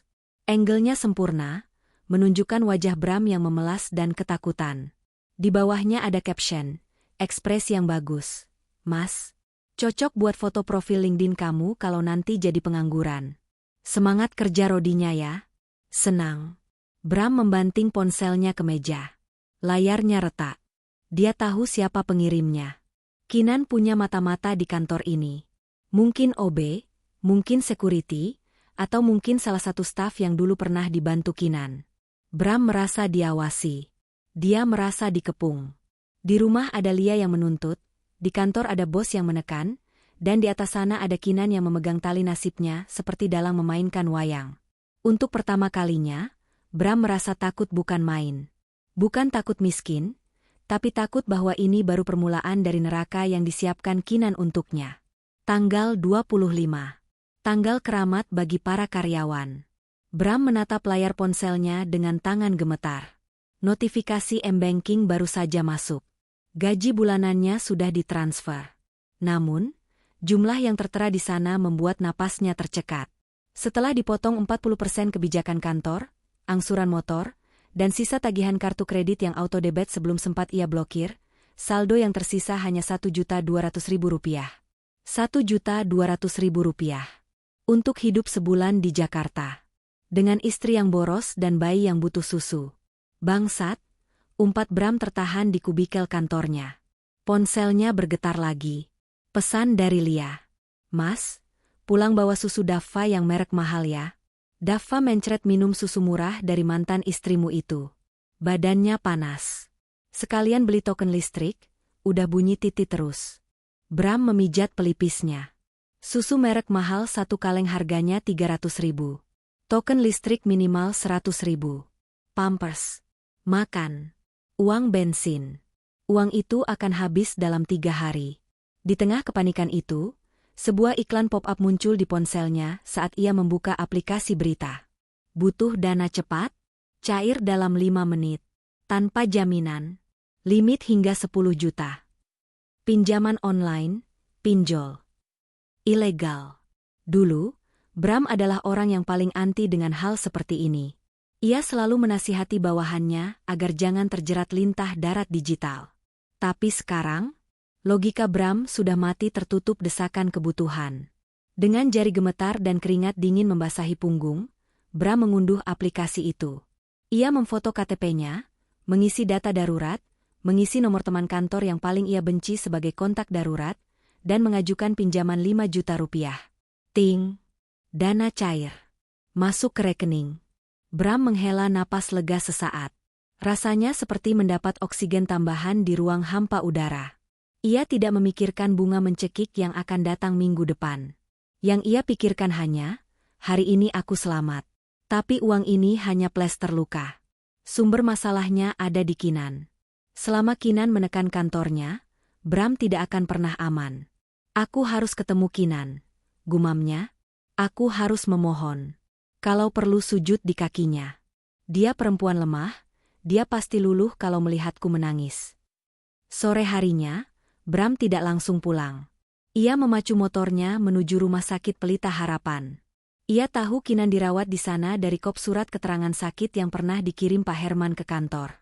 Bram memarkir motornya di area umum, lalu berjalan menuju lobi VIP. Penampilannya kontras dengan pengunjung lain yang rata-rata bermobil mewah. Kemejanya yang sudah dipakai 2 hari terlihat lusuh. Wajahnya kusam. Maaf Pak, mau jenguk siapa? Tanya security berbadan tegap di depan lift VIP. Istri saya. Ibu Kinan Larasati.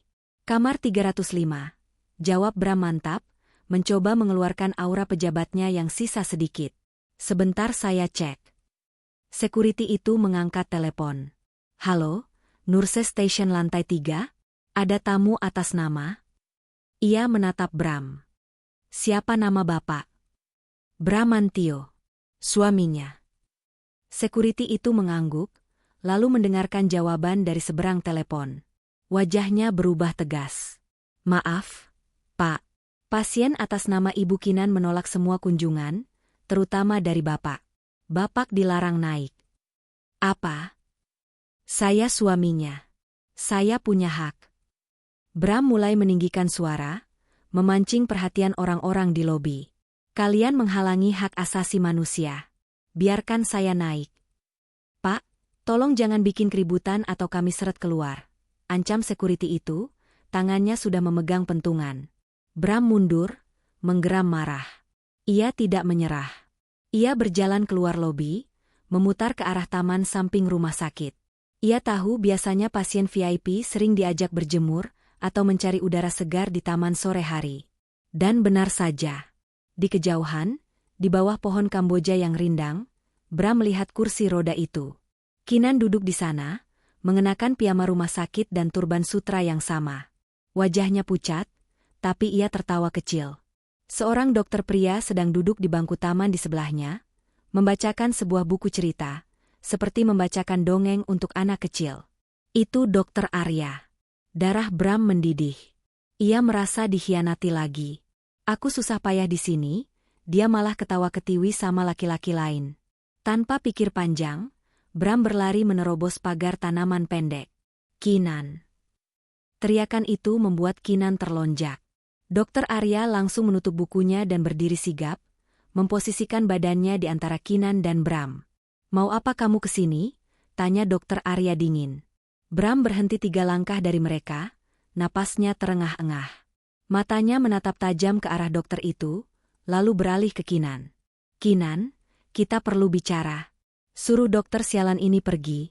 Bentak Bram. Kinan menatap Bram dengan tatapan yang sulit diartikan. Ada rasa kaget, tapi kemudian berubah menjadi tatapan datar. Sangat datar. Mas Bram. Suaranya lemah. Kamu kelihatan berantakan. Ini gara-gara kamu, Kinan.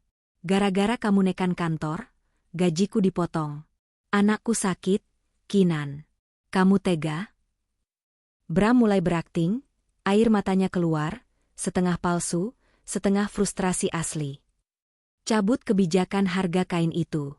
Kembalikan seperti semula. Tolong, Kinan. Aku mohon demi masa lalu kita. Bram hendak berlutut dan meraih tangan Kinan. Namun, sebuah tangan kekar menahan bahunya dengan kuat. Dokter Arya mencengkeram bahu Bram, menahannya agar tidak menyentuh Kinan. Jangan sentuh pasien saya dengan tangan kotor Anda, ucap Dokter Arya. Suaranya rendah tapi berbahaya. Lepas. Kamu siapa hah? Ikut campur urusan rumah tangga orang. Bram mencoba menepis, tapi cengkeraman Arya terlalu kuat. Dokter itu ternyata rutin olahraga. Beda dengan Bram yang perutnya mulai buncit karena jarang gerak. Saya dokter yang berusaha menyambung nyawa wanita ini, sementara Anda adalah parasit yang menghisapnya sampai kering. Balas Arya tajam. Anda bilang, demi masa lalu? Di mana Anda saat dia didiagnosis kanker sendirian? Di mana Anda saat dia kesakitan malam-malam? Anda sibuk dengan wanita lain. Kata-kata itu menohok Bram di depan banyak orang yang mulai menonton. Kinan mengangkat tangannya pelan, memberi isyarat agar Arya melepaskan Bram.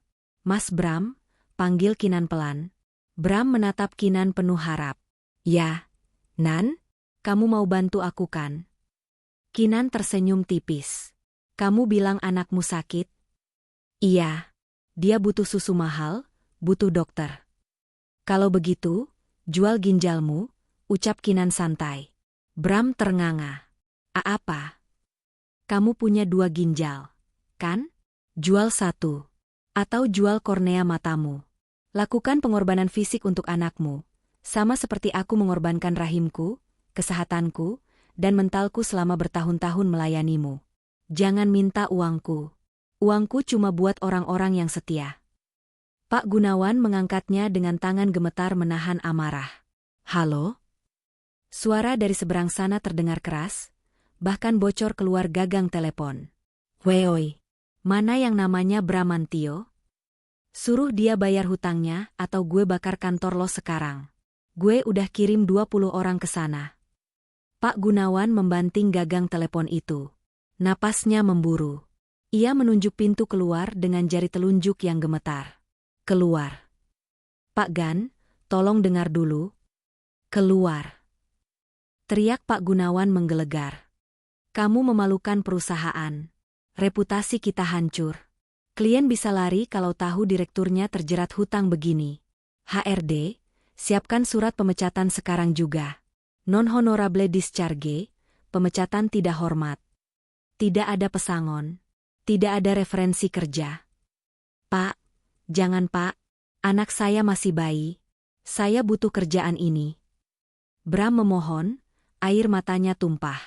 Ia bahkan hendak bersujud di kaki Pak Gunawan. Security. Seret dia keluar. 2 orang satpam masuk dan memegang lengan Bram. Adegan minggu lalu di rumah sakit terulang kembali, tapi kali ini di tempat dia mencari nafkah. Bram diseret keluar dari ruang rapat, melewati lorong kantor di mana puluhan karyawan menonton sambil berbisik-bisik. Ih, ternyata Pak Bram banyak utang. Malu-maluin banget ya, padahal gayanya selangit. Kasihan Bu Kinan dulu, untung udah cerai.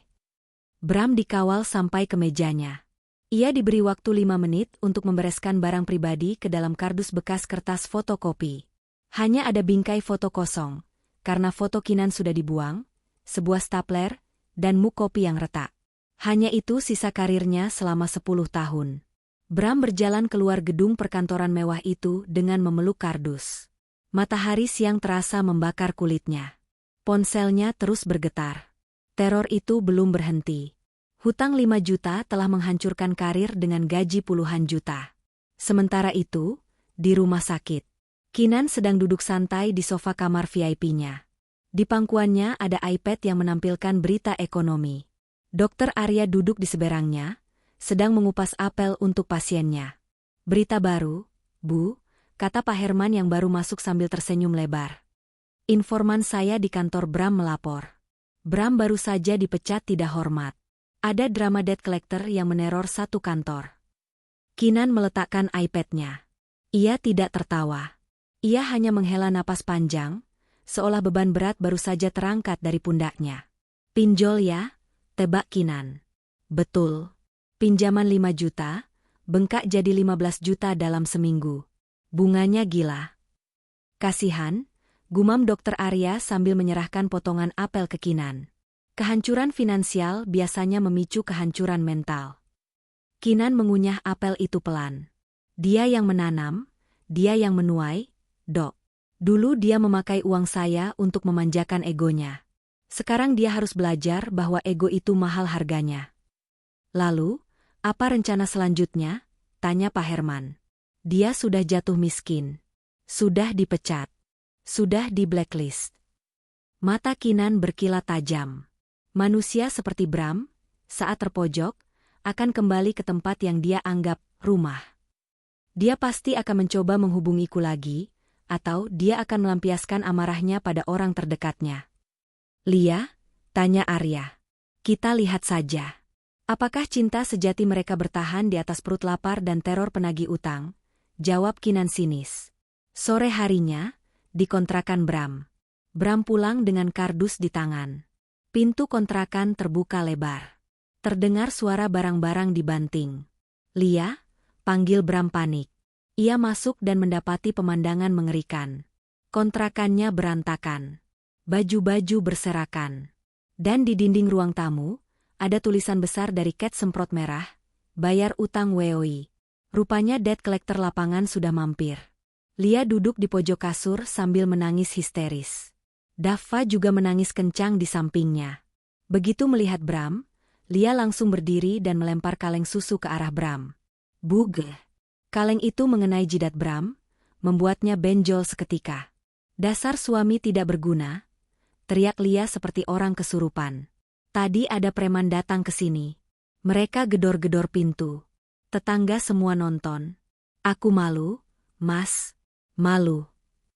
Lia, maafkan aku dipecat. Dipecat? Lia membelalak. Wajahnya yang penuh air mata berubah menjadi topeng kemarahan murni. Terus kita makan apa? Kamu mau ngajak aku mati kelaparan? Tahu gini aku nggak sudi nikah sama kamu. Masih mending mantan lakiku yang dulu. Kata-kata itu merobek sisa kesabaran Bram. Seharian ini dia dihina bosnya, dipecat, dipermalukan di depan umum, diteror pinjol. Dan sekarang, di rumah, istri yang dia bela mati-matian malah menyesal menikah dengannya. Diam. Bram menampar pipi Lia. Plah, suara tamparan itu menggema keras. Lia terdiam, memegang pipinya yang memerah. Dava pun terdiam kaget. Bram menatap tangannya sendiri dengan gemetar. Dia baru saja melakukan KDRT. Sesuatu yang tidak pernah dia lakukan pada Kinan, sekesal apapun dia dulu. Kamu nampar aku? Desis Lia, matanya menyala penuh kebencian. Oke. Bagus. Sekarang aku punya alasan buat lapor polisi dan minta cerai. Lia, jangan aku hilaf. Bram mencoba maju. Lia mundur, menyambar tas besarnya yang sudah dikemas. Rupanya dia sudah siap kabur sebelum Bram pulang. Aku pergi. Aku bawa Dava pulang ke rumah orang tuaku di kampung. Jangan cari aku sebelum kamu kaya lagi. Dasar miskin. Pecundang. Lia menggendong Dava, menyambar tasnya, dan lari keluar kontrakan. Lia. Dava. Jangan pergi. Bram mengejar sampai ke pintu. Tapi Lia sudah melompat ke dalam taksi online yang sudah menunggunya di depan gang. Mobil itu melaju pergi, membawa istri dan anak yang dia banggakan, meninggalkan Bram sendirian di kontrakan yang penuh coretan, bayar utang. Bram jatuh berlutut di tanah berdebu. Hujan mulai turun rintik-rintik. Langit seolah ikut meludahinya. Dia sendirian. Tanpa pekerjaan. Tanpa uang. Tanpa istri. Tanpa anak. Dan dikejar hutang yang terus membengkak setiap jamnya. Bram merogoh saku, mengeluarkan HP-nya yang layarnya retak. Dia membuka galeri, mencari folder, sampah, yang belum sempat dia kosongkan permanen. Di sana, ada satu foto lama. Foto dia dan Kinan saat honeymoon di Bali 5 tahun lalu. Kinan tersenyum manis, memeluknya erat. Kinan. Isak Bram di bawah guyuran hujan. Maafin aku, tolong aku. Tapi dia tahu, pintu itu sudah tertutup. Dan kuncinya sudah dibuang ke dasar laut. 1 bulan kemudian. Halaman pabrik Phoenix Textile tampak gemerlap malam ini. Karpet merah tergelar dari gerbang utama, hingga ke lobi gedung yang baru saja direnovasi. Lampu sorot menembus langit malam, menandai acara grand opening pabrik tekstil yang kini menjadi primadona baru di industri garmen nasional. Para tamu undangan turun dari mobil-mobil mewah. Pengusaha, pejabat daerah, hingga mantan rekan kerja Bram di PT Garmen Nusantara, termasuk Pak Gunawan, hadir dengan setelan terbaik mereka. Mereka datang untuk memberi selamat kepada Sri Kandi Bisnis, yang baru, Kinan Larasati. Di tengah kerumunan elit itu, Kinan duduk di kursi rodanya yang kini dilapisi bludru emas. Ia mengenakan gaun malam panjang berwarna emerald green yang elegan. Turbannya senada, dihiasi bros berlian. Meski wajahnya masih tirus dan pucat, aura kewibawaannya memancar begitu kuat, menutupi kerapuhan fisiknya. Di sampingnya, setia berdiri Dr. Arya yang malam ini melepaskan jas putih dokternya, berganti dengan tuxedo hitam yang pas di badan. Ia bukan hanya dokter pribadi malam ini, tapi juga pendamping yang menjaga sang ratu agar tidak tumbang. Kamu gugup? Bisik Arya sambil membetulkan letak selimut di kaki Kinan. Kinan tersenyum tipis. Sedikit. Bukan karena acaranya. Tapi karena aku tahu, ada tamu tak diundang yang sedang menunggu di luar sana. Keamanan sudah diperketat. Kinan. Dia tidak akan bisa masuk. Biarkan dia masuk. Perintah Kinan pelan namun tegas. Aku butuh penutupan, Dok. Aku perlu dia melihat ini dengan mata kepalanya sendiri. Bahwa wanita yang dia buang, kini berdiri di atas puing-puing kesombongannya. Di luar gerbang, suasana kontras terjadi. Seorang pria dengan pakaian compang-camping, rambut gondrong tak terurus, dan bau badan menyengat, sedang berdebat dengan security. Minggir. Saya suaminya Bu Kinan. Saya Bramantio. Kalian gak kenal saya? Teriak pria itu dengan suara parau. Itu Bram. 1 bulan hidup menggelandang di jalanan Jakarta telah mengubahnya menjadi manusia yang nyaris tak dikenali. Sejak Lia kabur dan dia diusir dari kontrakan, Bram tidur di emperan toko, makan dari sisa makanan di warung pecel lele, dan terus berpindah tempat menghindari debt collector yang memburunya bak anjing pelacak. Maaf Pak, di daftar tamu tidak ada nama gembel. Cibir security sambil mendorong Bram hingga terhuyung. Biarkan dia masuk. Suara Pak Herman terdengar dari walkie-talkie security. Instruksi Ibu Direktur Utama. Security itu kaget, tapi menyingkir. Masuk sana. Jangan bikin malu di dalam. Cuma 5 menit. Bram berjalan tertatih menyusuri karpet merah. Langkahnya terseok. Cahaya lampu sorot menyilaukan matanya yang cekung. Musik orkestra yang mengalun indah terdengar asing di telinganya yang terbiasa mendengar klakson dan makian penagih utang. Tamu-tamu undangan menyingkir, menutup hidung mereka dengan jijik. Bisik-bisik mulai terdengar. Itu Bramantio? Mantan direktur itu? Ya ampun, kok jadi gembel? Karma itu nyata ya. Bram tidak peduli. Matanya hanya tertuju pada satu titik. Di ujung sana, di atas panggung rendah, Kinan duduk bak permaisuri. Bram mempercepat langkahnya, lalu jatuh bersimpuh tepat di depan kursi roda Kinan. Kinan? Isak Bram. Tangannya yang kotor hendak meraih ujung gaun Kinan, tapi Arya dengan sigap menahan tangan itu dengan ujung sepatu pantofelnya yang mengkilap. Jaga jarak, ucap Arya dingin. Bram mendongak, menatap Kinan dengan air mata bercampur debu jalanan. Nan, tolong aku. Aku salah, Nan. Aku bodoh. Lia ninggalin aku. Anakku dibawa kabur. Hartaku habis. Aku dikejar-kejar orang mau dibunuh. Tolong aku, Nan. Ampuni aku. Kinan menatap pria di bawah kakinya itu tanpa ekspresi. Dulu, pria ini adalah dunianya. Pria yang aroma tubuhnya paling ia sukai. Pria yang senyumnya bisa membuat hari buruknya menjadi indah. Kini, pria itu hanya seonggok daging yang menyedihkan. Tidak ada lagi cinta. Bahkan, anehnya, tidak ada lagi benci. Hanya ada rasa kasihan, seperti melihat binatang yang terluka. Mas Bram, suara Kinan terdengar jernih berkat mikrofone yang ia pegang. Seluruh ruangan hening menyimak drama nyata itu. Apa kamu ingat kata-kata terakhirmu sebelum pergi membawa koper merah itu? Bram gemetar. Ia ingat. Urus dirimu sendiri. Jangan manja. Kamu bilang aku beban.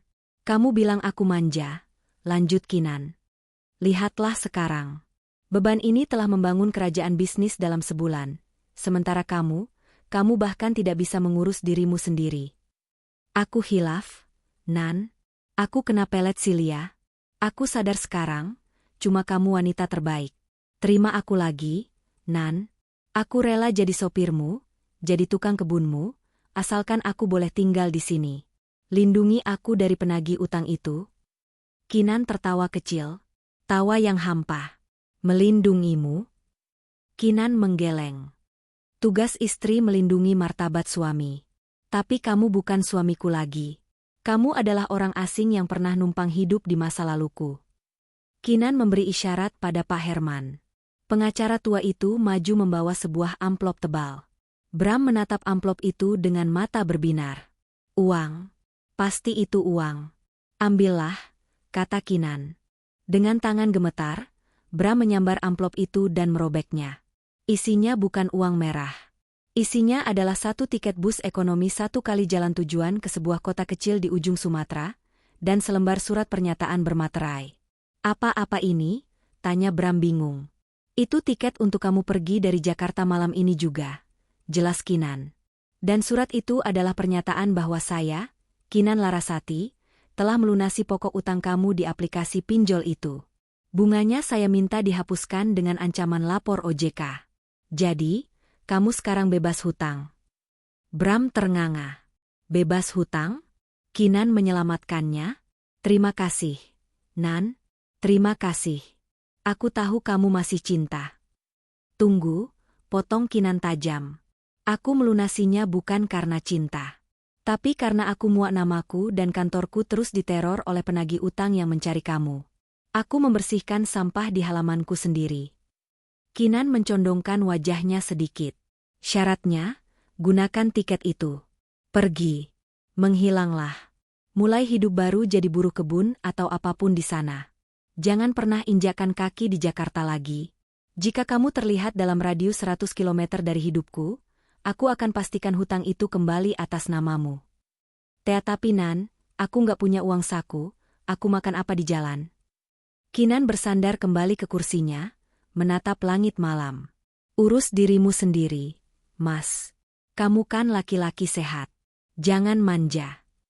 Kalimat itu, kalimat pemungkas yang membalikan keadaan, menghujam dada Bram lebih sakit daripada peluru. Security, antar tamu kita ke terminal bus sekarang juga. Pastikan dia naik bus itu, perintah Arya. 2 orang security berbadan besar mengangkat Bram yang masih lemas. Bram meronta lemah, menatap Kinan untuk terakhir kalinya. Kinan. Kinan tidak menoleh. Ia memutar kursi rodanya membelakangi Bram, menghadap ke arah para tamu undangan. Maaf atas gangguan kecil tadi, ucap Kinan lewat mikrofon. Suaranya bergetar namun bangga. Mari kita nikmati pestanya. Saat Bram diseret keluar gerbang layaknya kantong sampah yang dibuang, kembang api pertama meletus di langit malam. Duar, cahaya warna-warni menghiasi langit. Para tamu bertepuk tangan. Di kejauhan, Bram menangis meraung-raung di dalam mobil patroli security, suaranya tertelan oleh gemuruh kembang api perayaan kemenangan mantan istrinya. Di bawah guyuran cahaya kembang api, tubuh Kinan tiba-tiba merosot. Tenaganya habis. Kinan. Arya sigap menangkap tubuh wanita itu sebelum jatuh dari kursi roda. Kinan bersandar di dada bidang Arya. Napasnya pendek-pendek, darah kembali menetes dari hidungnya. Tapi matanya bersinar bahagia. Sudah selesai, Dok? Bisik Kinan, kesadarannya mulai memudar. Sampah sudah dibuang. Rumah sudah bersih. Arya memeluknya erat, tidak peduli jas mahalnya terkena darah. Ya, sudah selesai. Sekarang waktunya kamu istirahat. Kamu sudah berjuang sangat keras. Dok? Ya? Terima kasih sudah jadi saya buat saya yang patah. Kinan memejamkan mata. Senyum damai terukir di bibirnya. Bukan senyum kematian, tapi senyum seseorang yang akhirnya bisa tidur nyenyak setelah badai panjang yang melelahkan. Malam itu, di bawah hujan kembang api, Kinan memenangkan perangnya. Dia tidak hanya menghancurkan musuhnya, tapi dia berhasil menyelamatkan harga dirinya yang sempat terinjak-injak. Dan meski esok hari ia harus kembali bertarung dengan selang infus dan obat kemoterapi, ia tahu satu hal, ia tidak akan bertarung sendirian lagi.